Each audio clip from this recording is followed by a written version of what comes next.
Greetings, citizens, and thanks for tuning in to Nindy Nation episode 187.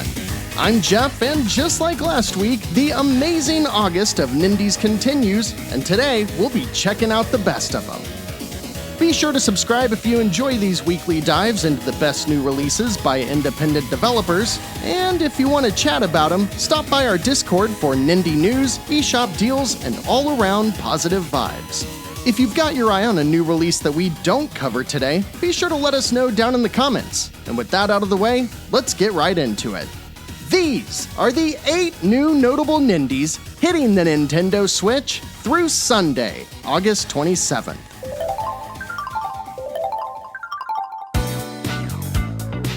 My favorite part about making these weekly videos is when I find a game that I've otherwise never heard about that immediately draws me in. That's exactly what we've got right here with Virgo vs. the Zodiac, an RPG developed by Munana and published by Serenity Forge for $19.99. Playing as the villain Virgo, you're on a quest to bring back the Golden Age of Peace, which then puts you, the player, in the role of watching a story play out where you know the main character's motivation, but also know that what they think is good, everyone else thinks is evil. Fans of Paper Mario and Undertale especially should dig this one because its combat system mixes turn-based pacing with active button prompts. Most of the game plays out in this chibi pixel art aesthetic, but big story beats will use a more cinematic full-size version of the characters with occasional anime-style videos. And as I was flipping through this week's releases, it was the soundtrack that first grabbed my attention. This is Munana's first game, who I think is a solo developer, and while it released in December of 2019 on PC, it didn't get much attention. But the attention it did get was very positive. With a deep story, tons of exploration, multiple endings, and a boss rush mode thrown in for good measure, I thought I had my week all planned out, but when Virgo vs. the Zodiac releases on Wednesday the 23rd, that just might change.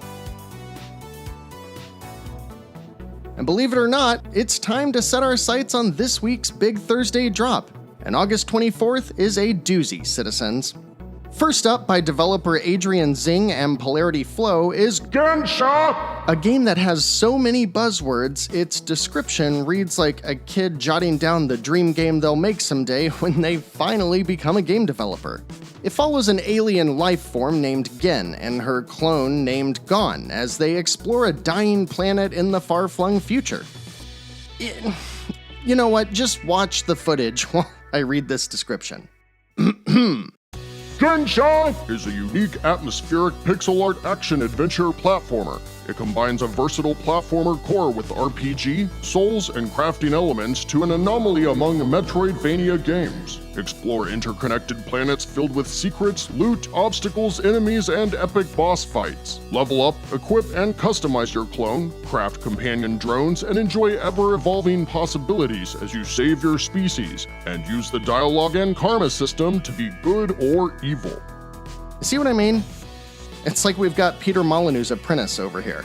Look, I'm totally down for everything I'm seeing and reading. It's all just gonna come down to execution, you know? Gensha releases for $17.80? Why is everything about this game so bizarre? I don't know, I'm cautiously hyped and I still plan to check it out. What do you all think?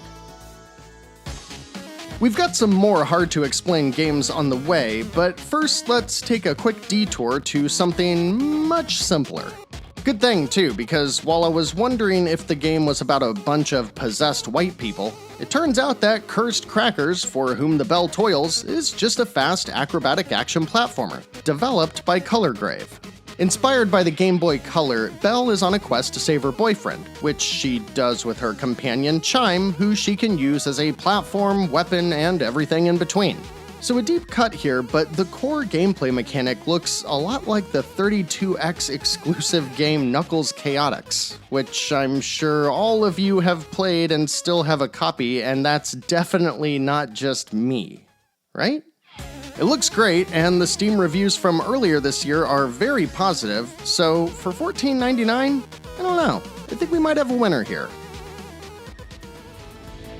Now on to a game that is probably best described as indie as full. We've got a game called Shotgun King: The Final Checkmate. A fitting description, though, as the developer Punkcake is also indie as full.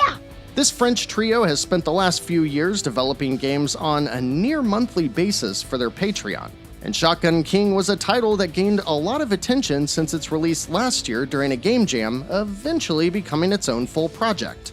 The premise is simple. It's chess, but you play as the king after your army has abandoned you, and all you're left with is a shotgun. See where they got the name? Shotgun King? You're playing chess, but each turn you either move your king or shoot the other pieces, and after you shoot, you need to move in order to reload. At the end of each round, you and your opponent pick an upgrade, and you'll work your way up a tower.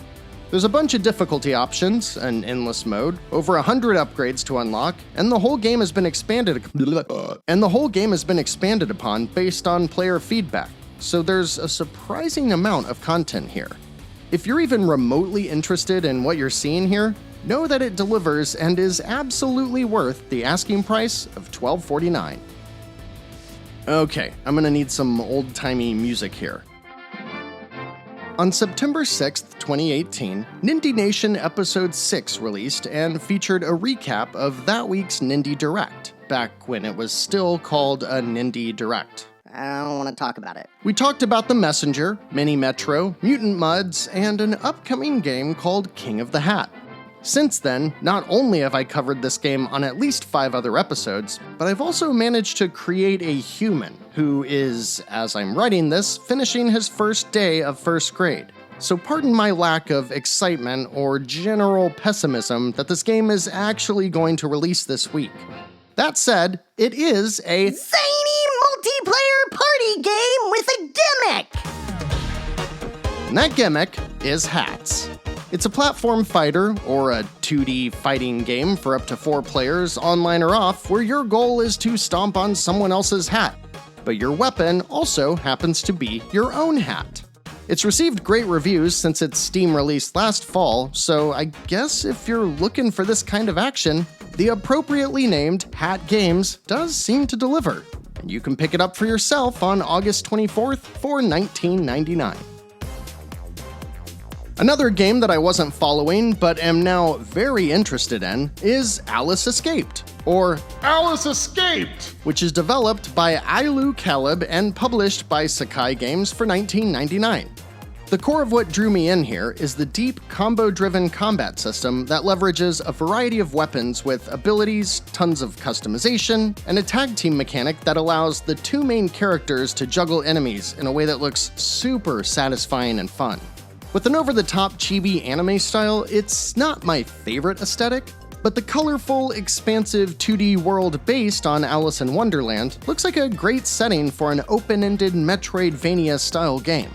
I am a bit turned off by the thought of having to play this game in situations that won't draw judgmental looks from those around me, as it's pretty heavy in the whole Young anime girls in scantily clad outfits department. But with the developer's experience on past Toho games, I'm hopeful that if I was able to see past that and enjoy those games like Lunar Nights, I'll probably be able to here as well.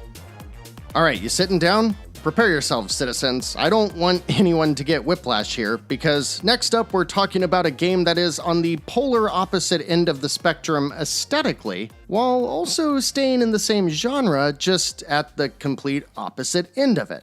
You follow me?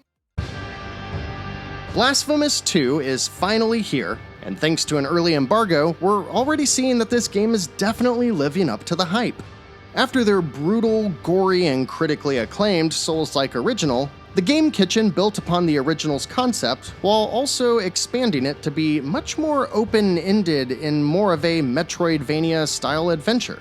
Just like Blasphemous, the sequel is all about that gothic, gross art style that is just as beautiful as it is disgusting, but it's also a bit quicker and brings a few new weapon types as well as a bunch of traversal abilities, which really broadens the way each player can experience the world.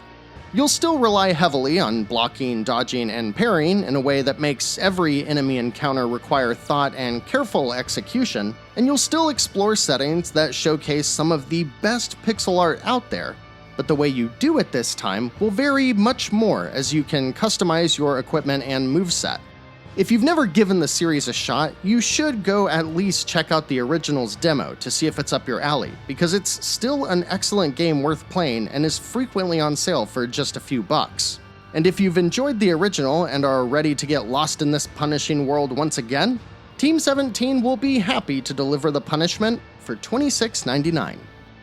And now, here it is, the one you've all been waiting for. Welcome to the mystical world of Lost Forest, a captivating adventure game that invites you to embark on a tranquil and soothing journey through an enchanting forest shrouded by mystery and fog. Immerse yourself in a unique blend of exploration, relaxation, and discovery as you... I'm just kidding. The real hotness this week is Skateboard drifting with Maxwell Cat the Game Simulator! Laugh, skate, repeat! It's meme time! Join Yellowface, Swole Doge, Knuckles the Echidna. Wait, did they just straight up steal Knuckles? Who made the... wait, nobody's listed as the developer or publisher? Hold on, let's do a little interweb recon here. So on Steam, it's from Game to Top, whoever that is, but then their page shows Midnight Games, but with the logo of Midnight Works. Oh, Midnight Works. Well, maybe they can game to top of a cliff and jump off. Anisha, the Red Witch, is the only game I see releasing on Friday the 25th that's worth looking into, and it's been a while since we've checked out a release from Ratalaika. This time, it's being developed by Stronga and Grab the Games. If you're looking for a short, spooky adventure game, this is from the team behind My Big Sister, which was similarly well received and even features characters from the game. It's $10 and definitely a niche title, but given the positive reception and knowing that some of you enjoyed My Big Sister, That sounds weird. I wanted to make sure that this was at least on some of your radars. And shout out to Citizen Jeff Polk, who spells his name with a G, making us mortal enemies. Last week, he pointed out Black Skylands, which I didn't cover in episode 186. It's the first release by Hungry Couch Games, who's working with TinyBuild, and tells a steampunk story that combines crafting and an open-world sandbox with action that can take place via top-down airship combat or on the ground as a twin-stick shooter. It's getting pretty solid reviews and looks like a good time, so thanks for the shout-out. Geoff? Anyone else find a game that we missed this week? If so, sound off down in the comments, and also tell me which game is piquing your interest this week. I'm definitely most curious about Gensha! because of just how much it is trying to cram into a single game, and Virgo vs. the Zodiac was the game that caught me most off guard, but it's not hard to see Blasphemous 2 being the runaway success for this week.